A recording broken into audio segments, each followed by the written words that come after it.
Hello everybody, welcome to the JDP, welcome to DANSOX. You all know me, I'm Sue Jones, and it's my huge pleasure to introduce this final event of our summer intensives. And this is the brainchild of Deborah Norris over here, who has really wonderfully curated an intensive for 6 students from the Rambert School of Ballet and Contemporary Dance and the Royal Conservatoire of Scotland. And there's lots of people I've got to thank, particularly James and Harris, who are in the little room over there, but they will know by the recording that, that they've been acknowledged. And I'd like to thank St. Hilda's College for letting us do this. So over to you, Deborah. I think it's time for you to kick off. Thank you very much. Good evening, everybody. Thank you for coming to watch. We have been here since Thursday afternoon. We have had some incredible workshops and masterclasses by a variety of lecturers, including Kate Flatt, Jennifer Jackson, who's here, and Susie Crowe, who's here. We've also had webinars in the evening with the Royal Academy of Dance. We had our opening keynote with Gabriella. And we also had a Zoom Q&A with Julia Gleich and Molly Faulkner from the States. And we've been talking everything women and ballet and choreography and creativity. We've had some lovely classes in the space, and in all of the other time that the students have had, they have made work. And they have been in this building till 9:30, 10 o'clock at night. They've been in here since 8:30 this morning. So really made use of this space. And I've done a little bit of mentoring. We've done lots of discussion about how you make work for ballet. There are no men in any of the works, which also brought up lots of discussion. And we will leave time for question and answer at the end of today. We've created quite a fluid performance. Don't get too comfy in your chairs because we're going to view some work outside. We've done a little bit of site-specific work as well. So I'll try and direct you where you need to come and stand, if possible. But we're going to start off inside. And Sue, do you know how to turn off the main lights behind that curtain? Or should I come and do that? It's the bottom left-hand corner black. There you go. Amazing. Thank you so much.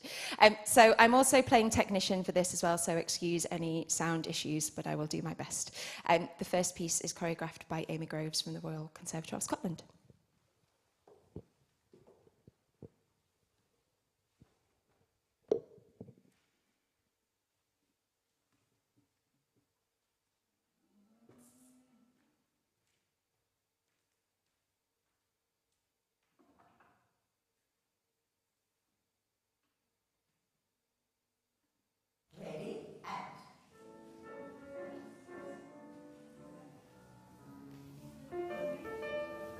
Back. Go to first arabesque, just first arabesque, turn, down, and hold the shot. Back, front, back, pas de bourrée, up. Attento Marco ai taloni prima della pirouette. Fifth, César, closing fifth. Back, front, 1. And up, all. Okay, was that everybody? So, we fondu, tu effacé, plié position, and you come up. The leg is behind the knee. You repeat it, and 2, and plié, and this time other arm. 5th position, développé, écarté, pas de bourrée. 4th position, and pirouette en dedans, 5, 6, 7, 8.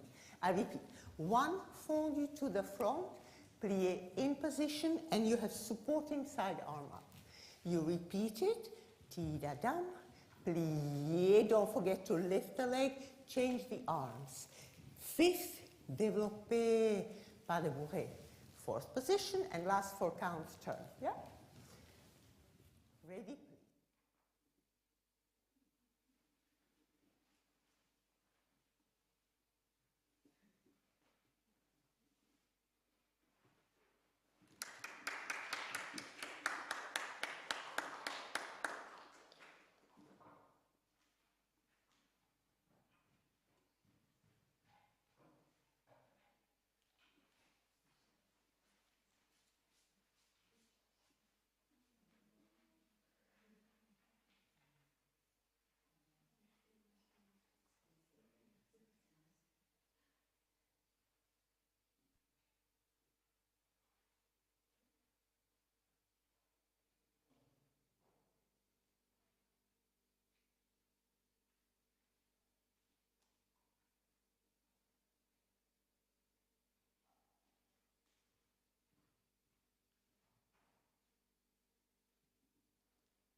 So this is Elizabeth Ortega from Rambert School, and we get to see her dance again later because she's prepared 2 solos.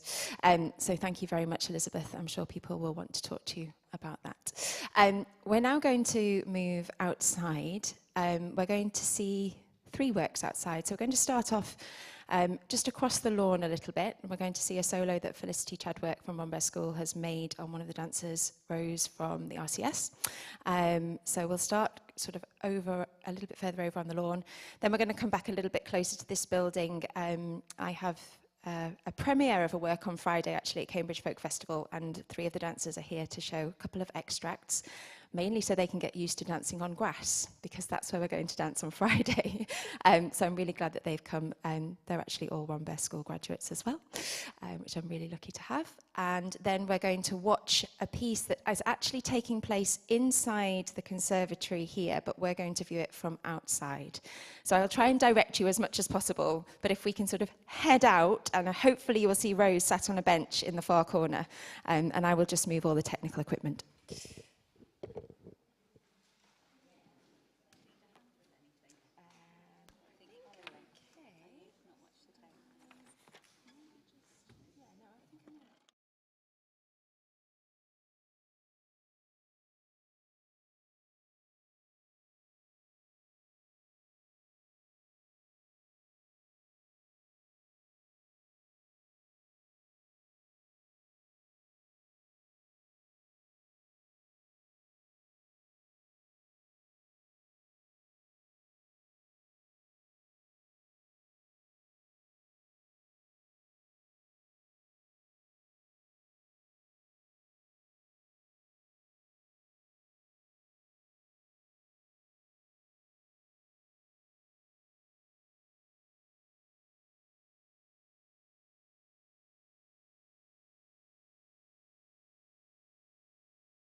sessions and the classes, and to see what students have taken from individual dynamics that have, you know, been developed in those sessions.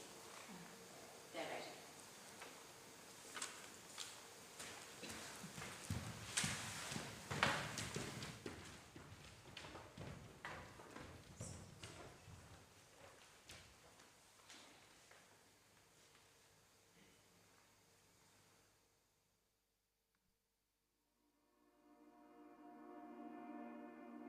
And sometime make the time to drive out west into County Clare along the flaggy shore in September or October, when the wind and the light are working off each other, so that the ocean on one side is wild with foam and glitter, and inland among stones the surface of a slate grey lake is lit by the earth lightning of a flock of swans, their feathers ruffed and ruffling, white on white, their fully grown, headstrong-looking heads tucked or cresting or busy under water.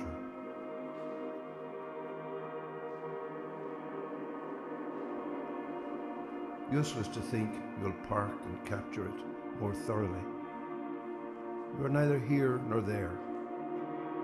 A hurry through which known and strange things pass, as big soft buffetings come with the car sideways and catch the heart off guard and blow it open.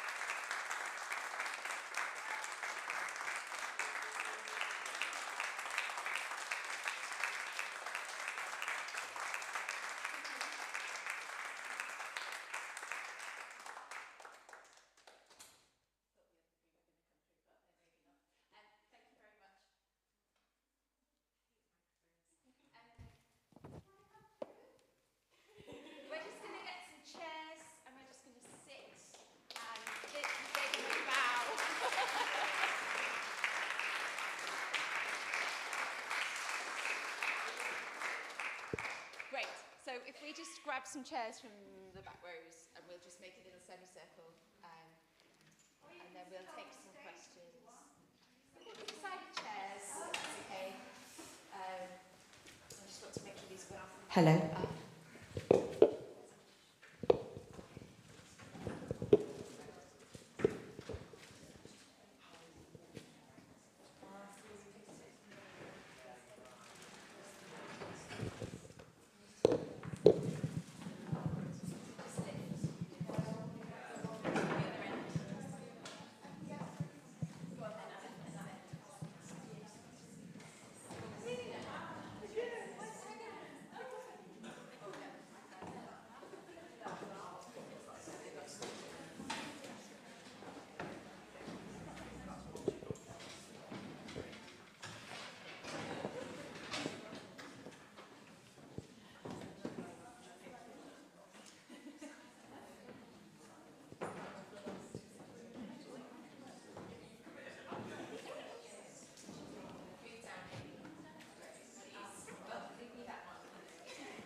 The audience.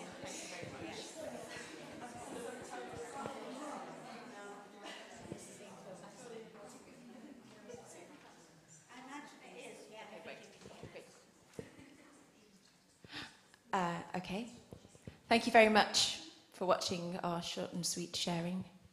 Sue's going to pass the microphone around for questions in the audience, but it's really important that we get your questions because we're going to capture this so that we can reflect back on it on video. So, what would you like to know? Sue, over here.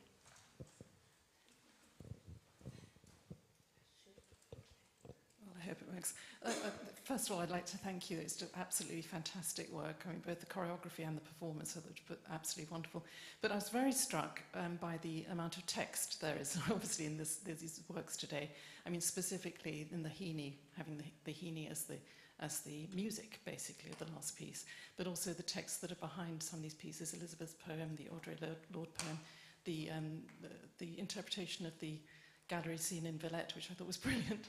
And I'd just like to ask you, generally, both as performers and choreographers, what differences there are between a text behind a movement and a piece of music, and how, I mean, whether you prefer it, how it inspires you, and also what it's like to use a text as opposed to an actual piece of music. Anybody? I think ballet is never put to text because... Oh, sorry. I don't like... ballet is never put to text, generally. Well, very little. We see it, and just because it's not contemporary doesn't mean it can't come to text, and text is the most blunt way to tell a message.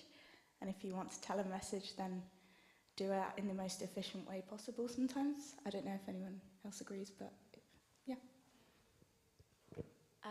I would also say it's important to look at the intention when you're looking at the text. So for my piece with the gallery scene, I was telling more of a narrative.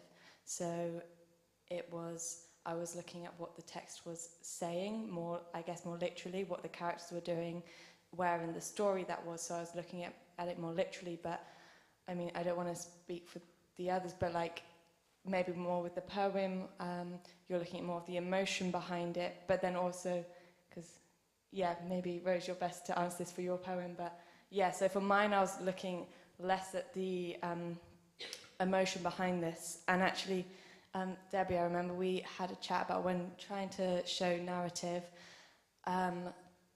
to not focus on showing the emotion behind what is happening in the scene, but kind of quite literally showing what's happening, and then the emotion will kind of come through and the audience can see that.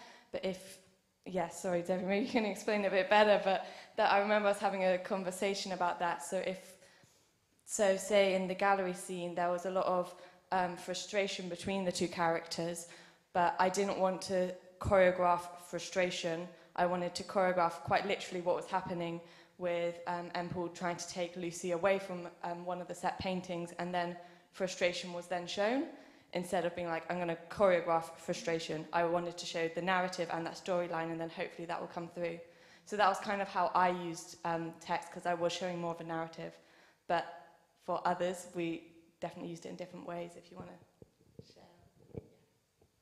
Hi, for me, my solo was based on an abstract of a poem that I wrote. So I wrote that poem last year. I think it was right before I started school, because I'm not like from the UK.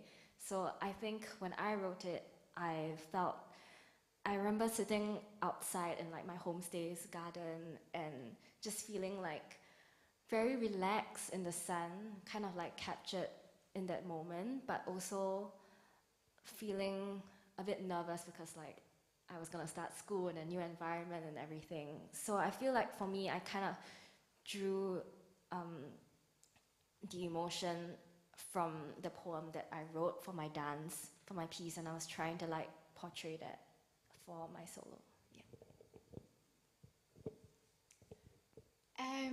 So I think I used text in a bit of a different way, because mine was based off of a song that is written in Scots Gaelic, and there are many different kind of translations of it, because I think it's a very emotive and poetic language to listen to even, and there are lots of different translations that exist, and I kind of wanted to portray my interpretation of all of the translations, and I think that it's so interesting to really explore that through movement. So I think it was definitely something more emotional for me, and a connection with, obviously, my heritage and culture. But yeah, I think it was definitely something more emotional for me. Yeah, I would definitely say the same for the poem I picked, Postscript.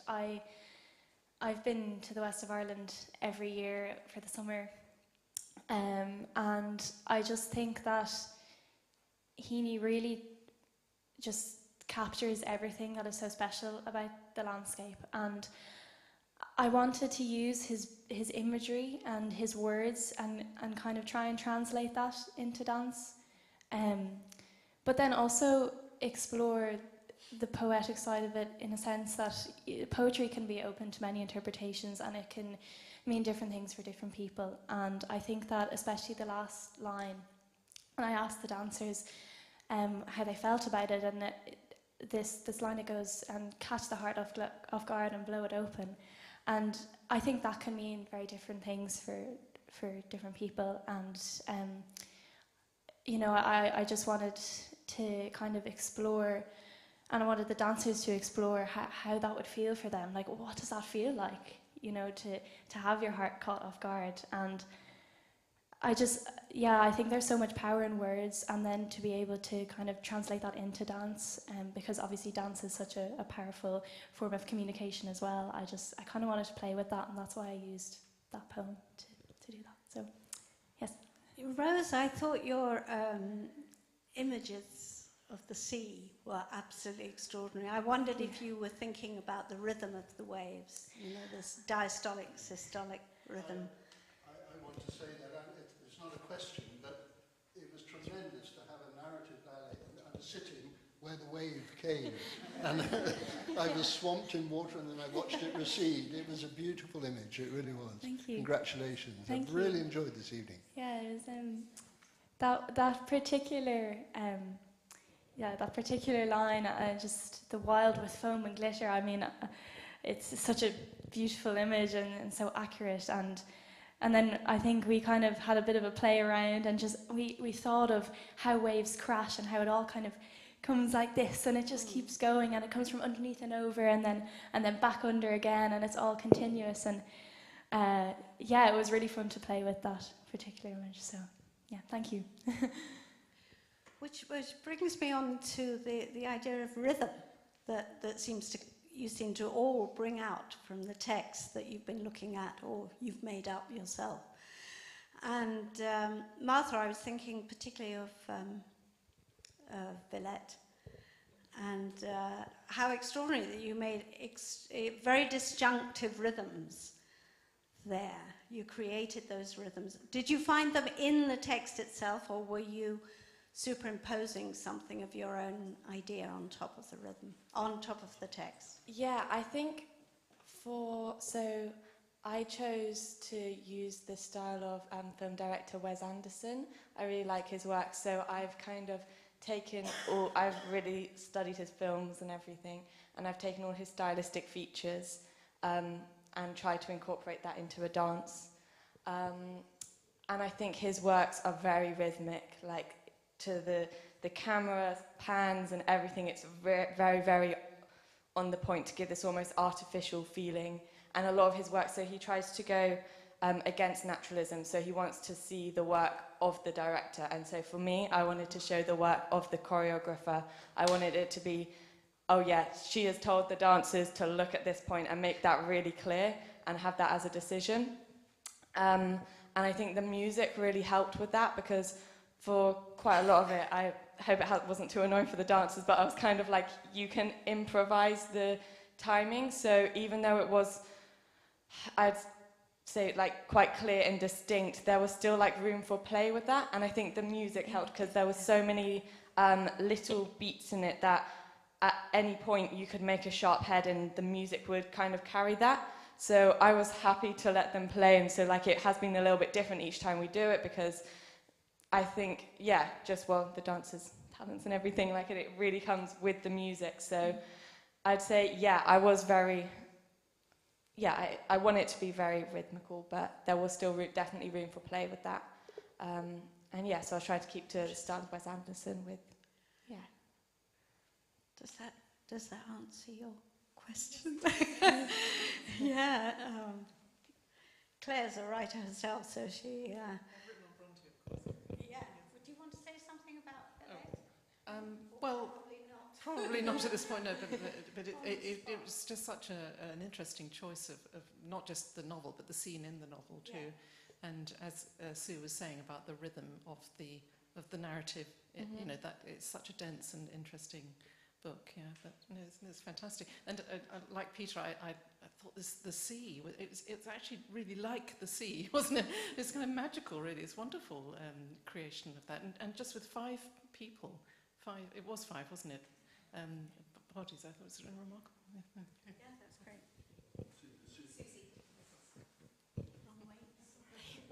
Thank you. Just going back to Villette, I was really intrigued by the fact that your 2 characters didn't look at each other directly, hardly at all. But one got a very strong sense of the relationship between them, and I really applaud that.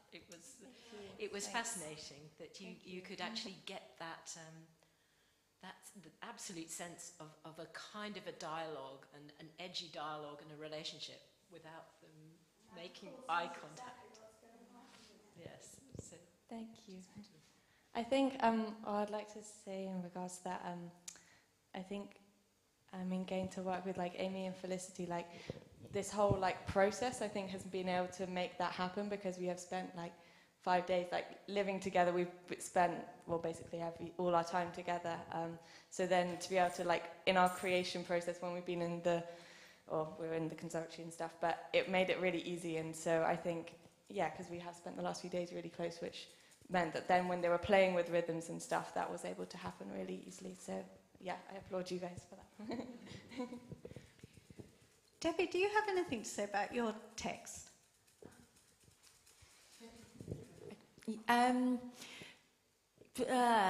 Yes, I do, but I wanted it to be more about them. But I've worked with, I'm really interested in folk music and storytelling, and how folk songs are all about sort of telling these stories. So the previous work I made was in song rather than poetry, but working with Jessie, who wrote, it's a 24-page long poem. It lasts 50 minutes. She speaks. And she's on stage, the poet is on stage during that work for the whole piece. I think what's interesting, I've been working with Kate Flatt on dramaturgy and movement direction, and when is it important to have movement as well as text, and when is it okay not to move and just hear the poem read. So we play around with that you know when those things happen within this sort of piece. But I think there's something incredibly descriptive that allows me to create from the words. It kind of is my starting point. So I have a massive notebook, and I have all of the text printed out, and lots of notes and scribbles and highlights, and I just pull out my themes, like transcribing an interview kind of. So yeah, it gives me my way in and my motifs. And I think it's really good for dancers to build characters. And we've been talking this week how we don't, in our vocational conservatoires, we don't have a lot of acting lessons for dancers, and yet we immediately want them to act. We immediately want them to portray a character, and they don't necessarily get taught that in the same way that a drama student would. And yet we've all done quite a lot of narrative work, so we've been talking a lot about, like you say, the intention, the questions that you have to ask to understand that character's emotions, which is what you were sort of pointing out before, Martha. So that's why I'm really interested in narrative work, and yeah, it's all linked to my PhD work with Cathy Marston, who is, I think, one of our greatest narrative ballet choreographers at the moment. So very inspired by how she uses text as well.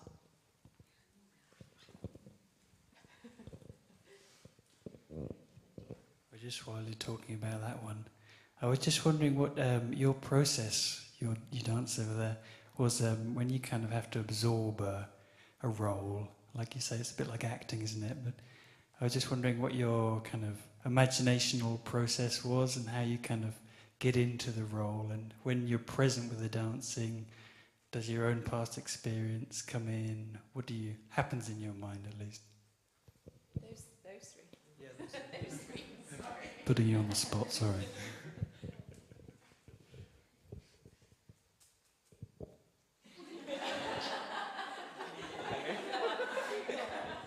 Would be me.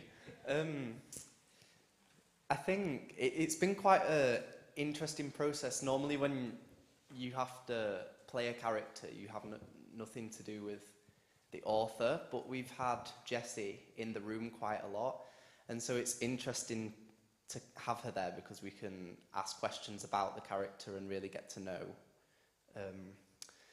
how Jessie views her own characters and how she'd like us to kind of put them across on stage. I don't know if I have anything else to say about that, but it's possibly maybe been easier having her there. Yeah, I agree. So like asking loads of questions really helped. Also like painting the world. So how would your character be in that world? And think about my character, for instance, changes a lot in age. So I start 8 and I keep changing by like another 8 years or more. So it's like, how would your physicality change a lot when your character changes? So just thinking about those things and observing how different people move at different points. Mannerisms, yeah. I think because I came to it a little bit later, so I kind of learned the material before I kind of really fully understood my character, but kind of going away and realising that I actually already knew who Jenny Greenteeth was, and it was actually a folklore thing that I'd heard. I was able to kind of bring that, not fear, but like, yeah, fear that you have as a child of this like crazy witch kind of creature.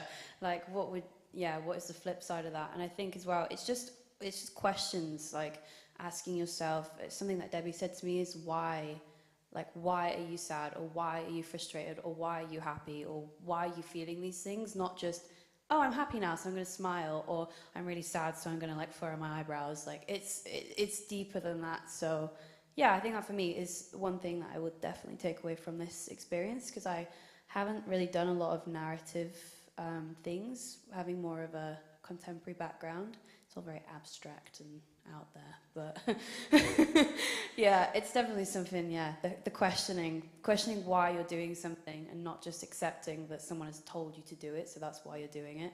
Yeah. That comes up. Yes. Great. Well, first of all, fantastic work, everybody, really, and everybody's saying it, and it's been lovely and diverse evening, so thank you. So I think we've had some conversations about the value of coming together in this kind of environment, away from your own institutions. So I'm curious about, it's very early days maybe, but how you feel about, whether you felt a difference being able to do and develop your work in this environment. And I've got another question I always have, what you might see as a way of taking the work forward, which I hope you will be doing. So what's different about this environment? Why, and can you describe how it's been particularly valuable in terms of the difference from your institutions?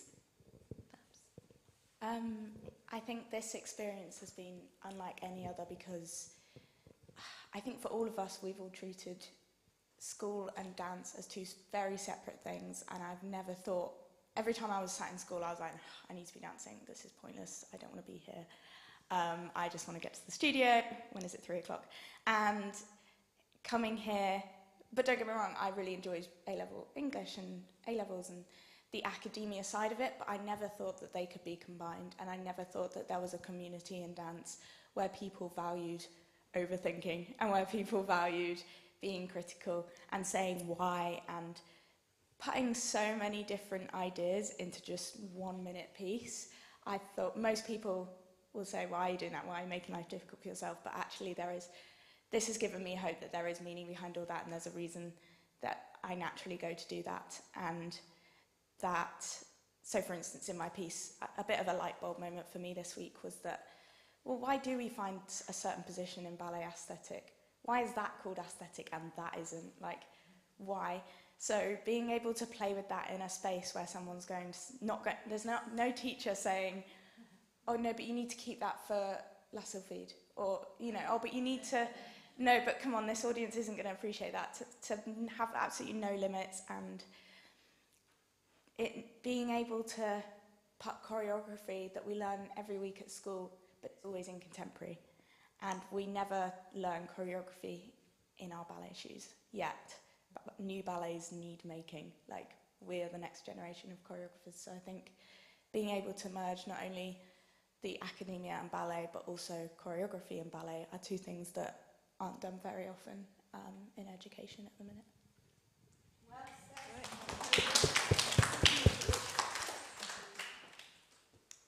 Yeah, I think for me, I've realised that choreographing ballet is, like, I guess possible. Like, I found it hard to begin with. I don't personally, like, consider myself a ballet dancer, and so when we started doing this, I was like, I can't tell someone to do a ballet step because I don't, like, if I'm not a ballet dancer myself, I was like, how does that even happen? Which, I mean, I study ballet every day at school, like, that's part of my course, so I'm not sure why I think that, but I found that really challenging to feel like I know ballet well enough to tell someone what to do using ballet vocabulary. So I found that, like, going into this intensive, like, that's going to be tough, that's going to be scary, I'm not sure how to go about it, but all the sessions that we've had, I've just been given tools of how you can use ballet.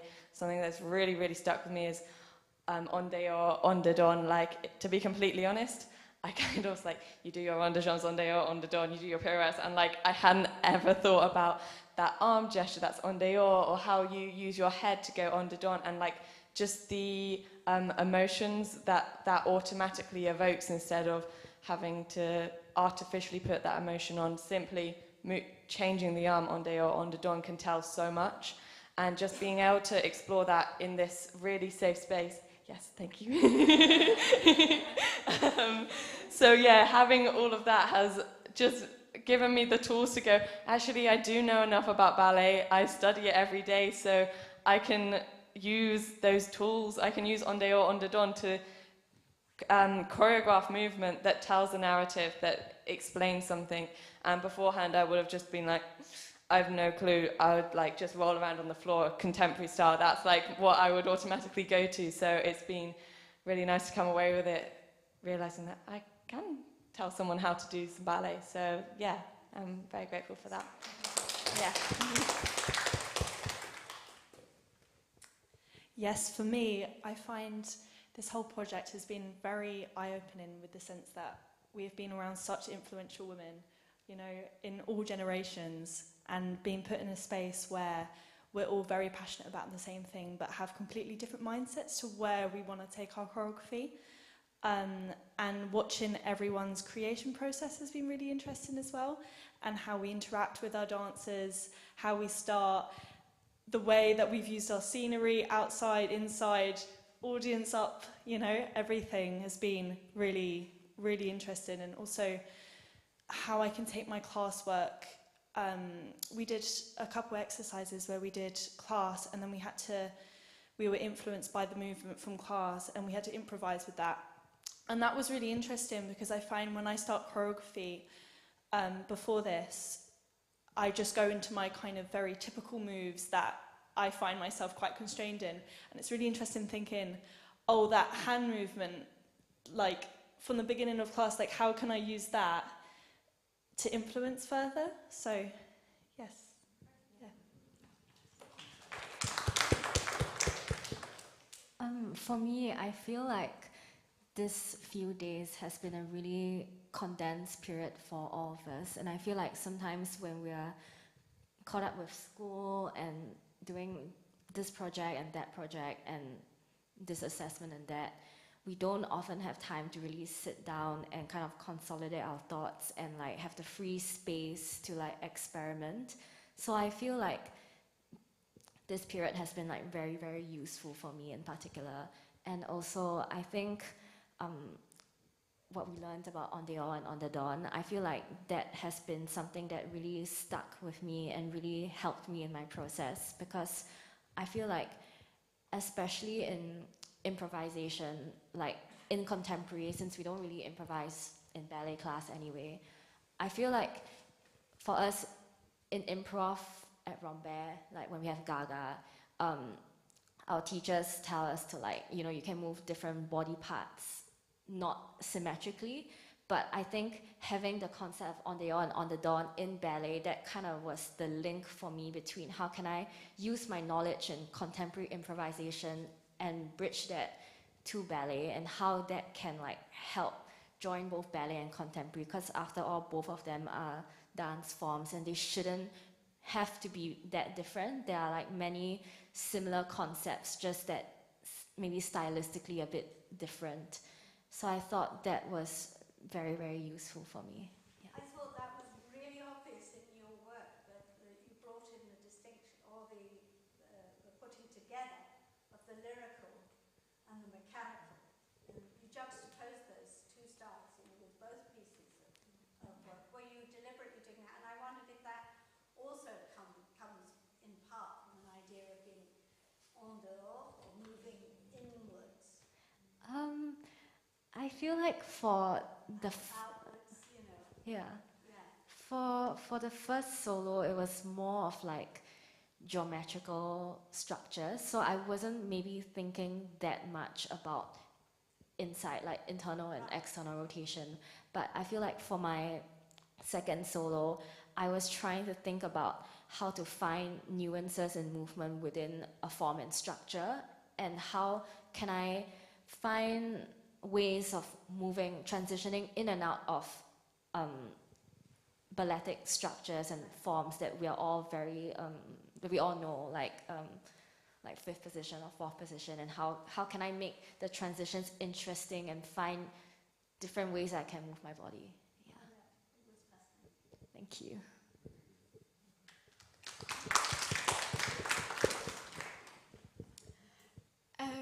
I think for me, this experience has been definitely pushed me out of my comfort zone.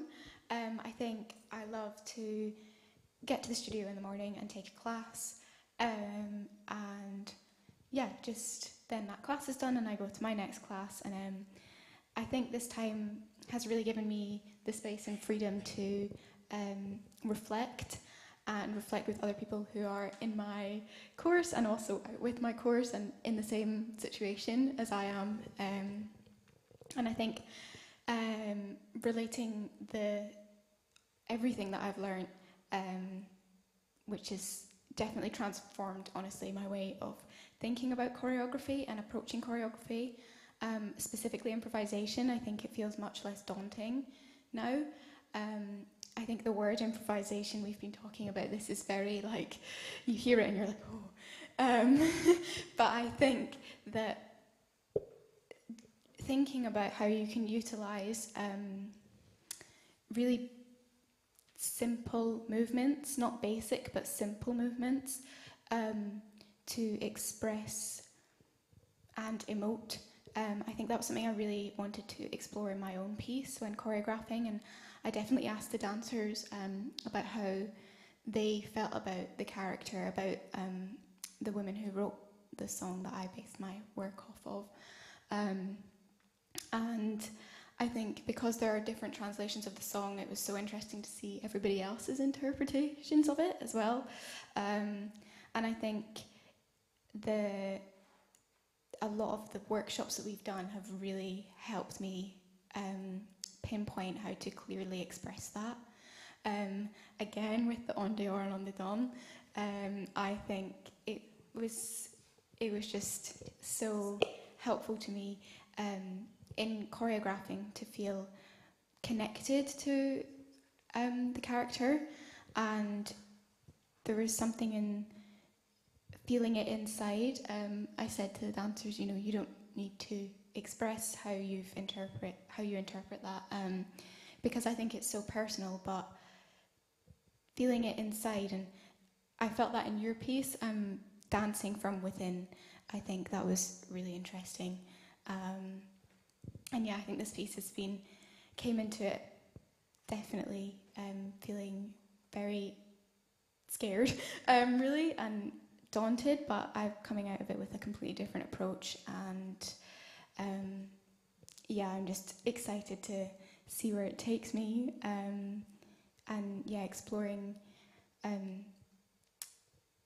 the idea of how choreography can really make an impact. I think that was something I really wanted to do, and having like such a condensed amount of time has meant that you don't really have time to think about it. You have to have an idea and you just go with it, and that's something I wouldn't usually do, because I'm a bit of an overthinker, but it was just nice to have the freedom with you guys to just really just go, okay, we're doing that, and I actually think that really helped with my piece because of its connections with my heritage and how I feel. I also write some poetry, and there was a piece that I titled the same as the title of my piece. It was not about the same story, but I just thought it was really interesting, the kind of accidental connection that I made when choreographing the piece on these beautiful dancers. So yes, I'm definitely coming out of this like a new person, but just very grateful.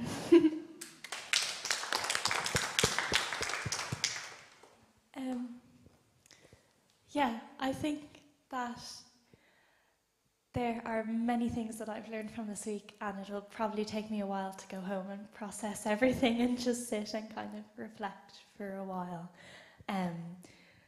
But I think first and foremost, I don't think there's many times that I have felt as supported in a dance environment as I have during this week. I think that the women that we have had the opportunity to meet are so incredible, and I think it's really nice as a dancer to know that there is that support network, and there are those people that are there encouraging you to create and to be original and to find your voice, because I think that I was saying this last night, I think as a dancer sometimes it can feel like you're on a solo journey and it's all up to you, and you know, it's kind of you make or break. And I think that just to know now that there is that support network there is just really encouraging, and I would just like to thank you all for coming in and being so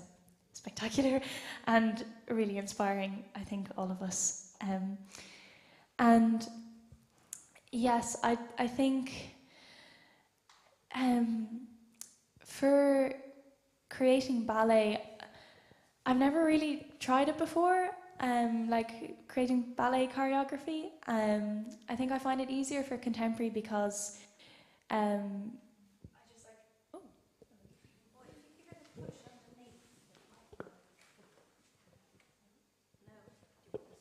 Hello?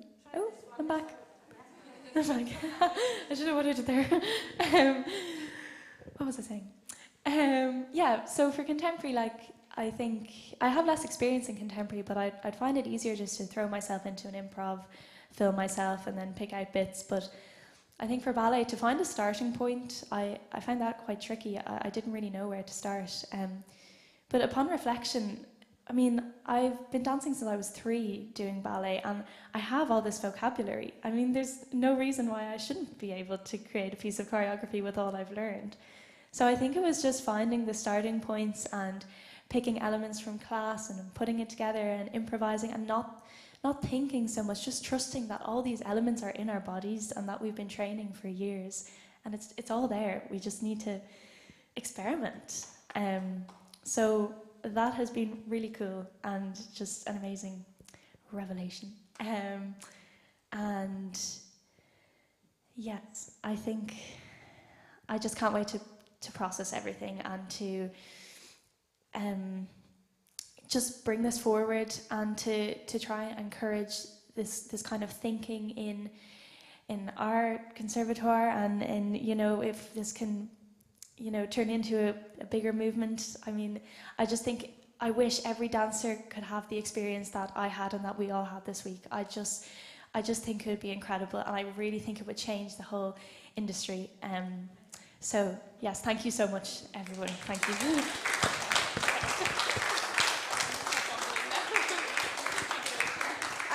I think we have Debbie to thank for masterminding this. But I'd also like to think that it's a revelation to DANSOX as well, to have this kind of a get-together. We've had 3 very different summer intensives there in the last couple of weeks, and it's certainly taught me a lot. So I'm very grateful to you all for coming. But I think it's a new venture for us all. So good. One last thing. I think it's really important that you guys don't think, oh, that's it, done it, it's over. Take it back with you.